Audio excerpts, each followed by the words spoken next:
اللہ کے رسول صلی اللہ علیہ وسلم نے فرمایا المسجد بیت کل تقی، مسجد ہر متقی کا گھر ہے۔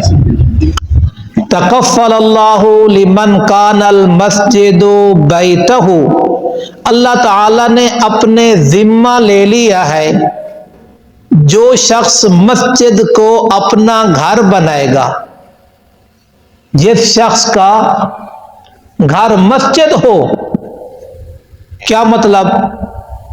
اپنے گھر کی لائٹ خراب ہو گئی ہے، کون بنائے گا؟ کوئی مسئلہ ہو اپنے گھر کا، اس کو وہ خود ٹھیک کرتا ہے اور اس کی ضرورت کو پورا کرتا ہے۔ جو شخص مسجد کو اپنا گھر سمجھے گا، اللہ تعالیٰ اس کو 5 انعام عطا کرے گا۔ یہ چندہ کرنا مسجد کے امام کا ذمہ نہیں ہے، سولر لگانا ہے، مسجد کی ضروریات ہیں، یہ تو اللہ کے نبی صلی اللہ علیہ وسلم کی سنت ہے۔ اللہ کی سنت سب کے لیے ہے، یہ صرف امام صاحب کے لیے ہے؟ سب کے لیے ہے۔ 20 مقام ایسے ہیں جہاں اللہ کے رسول صلی اللہ علیہ وسلم کے پاس اس وقت میزبانی کے حالات نہیں تھے کہ میزبانی آپ نہیں کر سکتے تھے، مالی حالات آپ اس وقت آپ کے پاس مال نہیں تھا، تو آقا صلی اللہ علیہ وسلم نے فرمایا کون اس کی مہمانی کرے گا، کون یہ کام کرے گا، کون اتنا دے گا، کون اس کو دے گا؟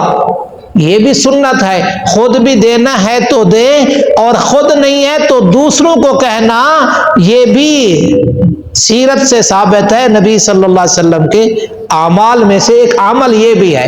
تو فرمایا 5 انعام، بالروح، اللہ تعالیٰ اسے راحت دے گا جس سے آج ہم محروم ہو چکے ہیں، والرحمت، اللہ تعالیٰ اس کو رحمت عطا کرے گا، والجواد علی الصراط، اللہ تعالیٰ اس کو پل صراط سے آسانی کے ساتھ گزارے گا، پل صراط کا راستہ اس کے لیے آسان کر دے گا۔ 4تھا انعام الی رضوان اللہ، اللہ تعالیٰ اپنی رضا اس کو عطا فرمائے گا، اتنی بڑی گارنٹی ہے۔